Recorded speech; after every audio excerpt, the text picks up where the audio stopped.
Today, I will be speaking from my heart. Lahat ng sasabihin ko ngayon ay galing sa puso ko. Today, I will take accountability for everything. Nagkamali ako, and I want to say sorry for everything that I have done. It all started last June of 2024. I was in a very dark place. I was lonely. And I was getting attention from Anthony. The kind of attention that I needed. When I sensed that there was this brewing attraction between Anthony and I, nadala ako sa emotions ko. And I knew that was wrong. I came clean right away. I told my ex everything, and I admitted things to him, and then we broke up. It wasn't easy. It was very hard for me. I announced the breakup. The reason why I became so emotional during the interview, because I was holding back a truth. Yun yung totoo.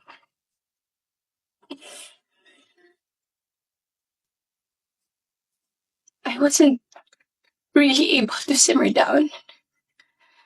I wasn't able to reflect on what had happened. I was working every day for days straight, weeks straight, months straight. Bago nagsimula yung mga daming trabaho namin, I told Anthony that I broke up with my ex. And he also said the same thing.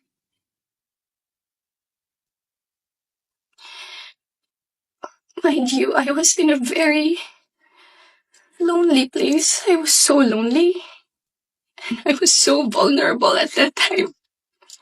Like everybody, nakaka-break lang. You would be so vulnerable. I was working every day.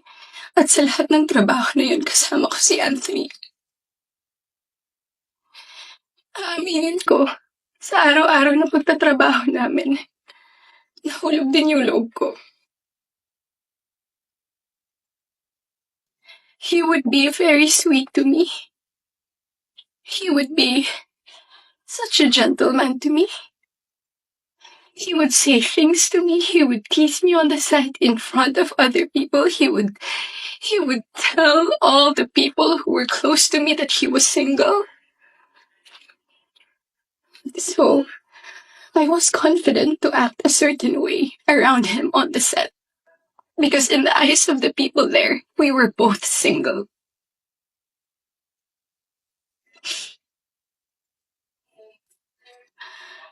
Araw-araw kami nagtatrabaho, and September came. We went to Italy for our shoot sa teleserye namin na Incognito. And that, doon nag-start na naging deep yung pagkakilala namin sa isa't isa. I really fell. Nung pauwi na kami ng Italy, it was my birthday. And we were stuck at the airport the whole day.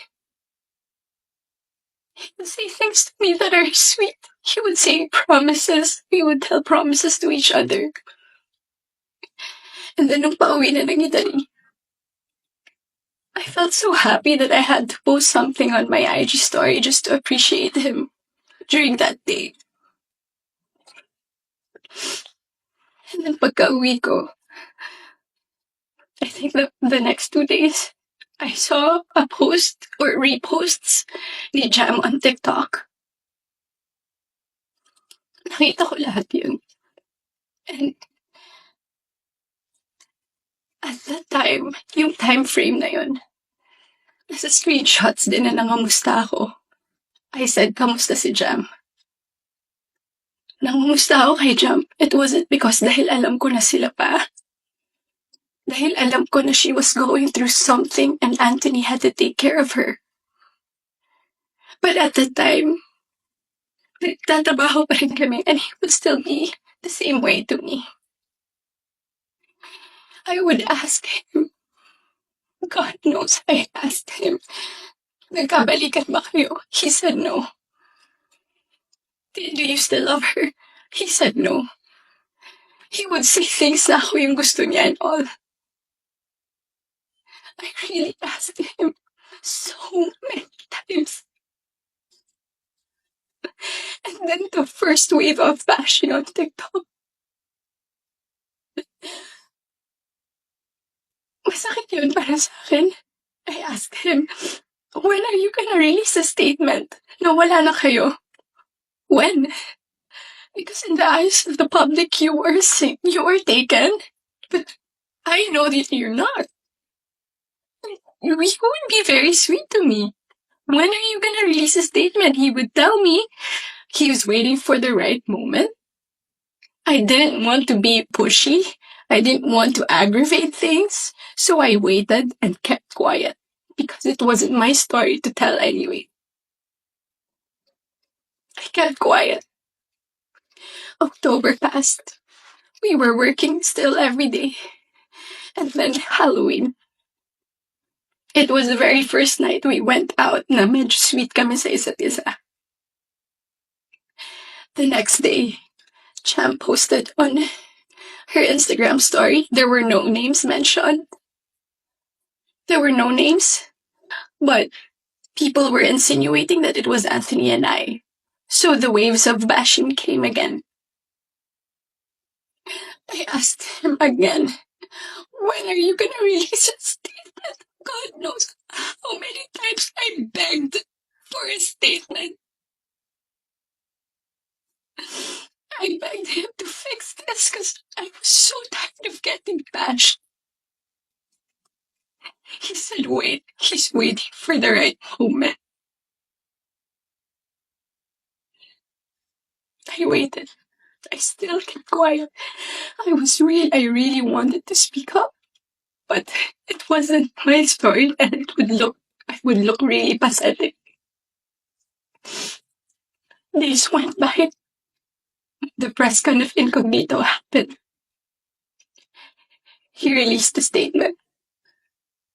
To me, it was too late because at that time, I was slowly distancing myself from him romantically. The infatuation and the attraction died. But thank you for the statement. I thought everything was in the clear. I thought everything was gonna be okay. Ilang days nung lumipas.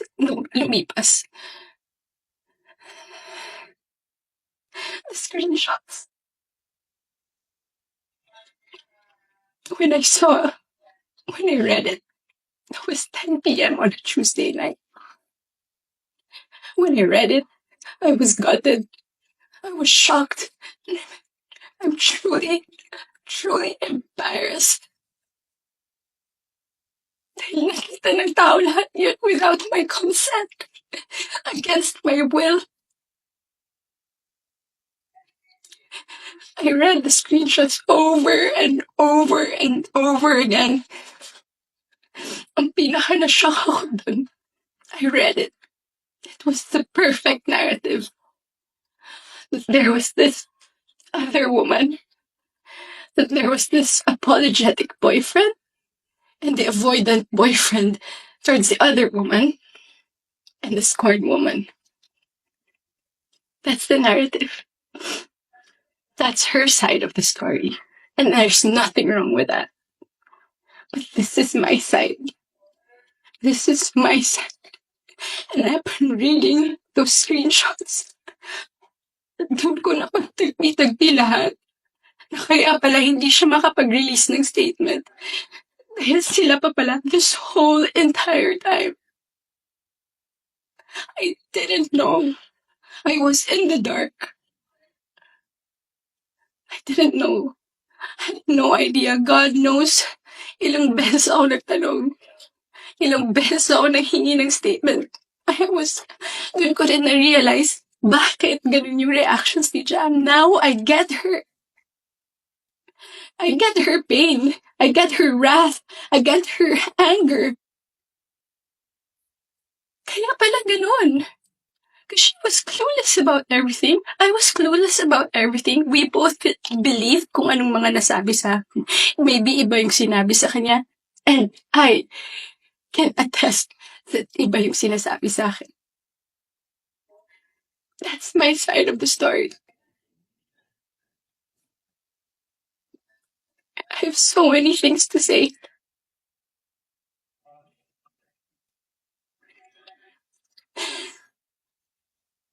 Hindi ka ako makapaniwala. Papahiya pala ako ganito sa buhay ko.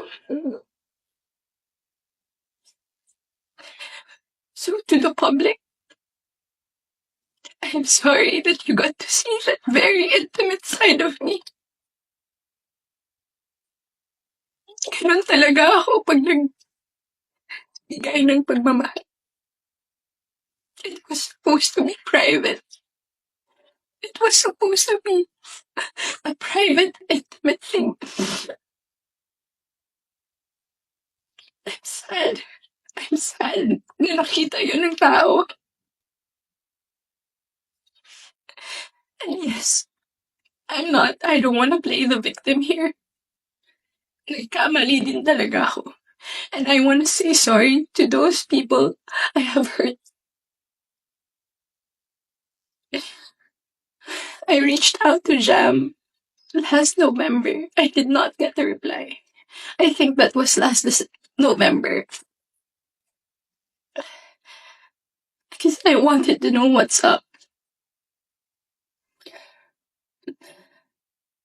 So, I'm sorry.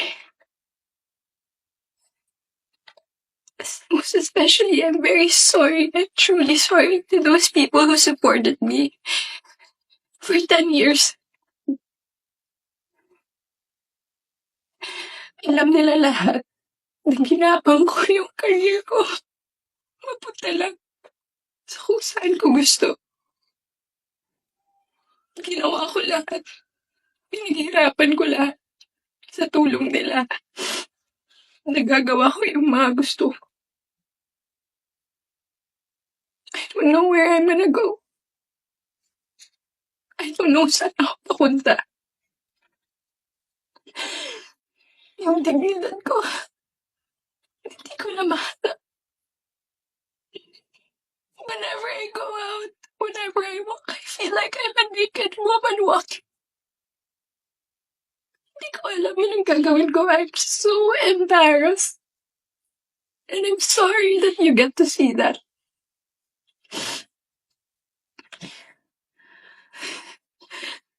But I can assure you, tuloy pa rin ako. Tuloy pa rin ang laban. Magtatrabaho pa rin ako kahit nahirap. Hindi pa rin namamatay yung apoy sa puso ko. I'm still looking for that little girl inside of me. It's hard to look for her now, but someday I get to find her and I will be able to hold my shadows. What you saw was not a perfect human. I'm far, far from being perfect. What you saw was a human being. Just a human being.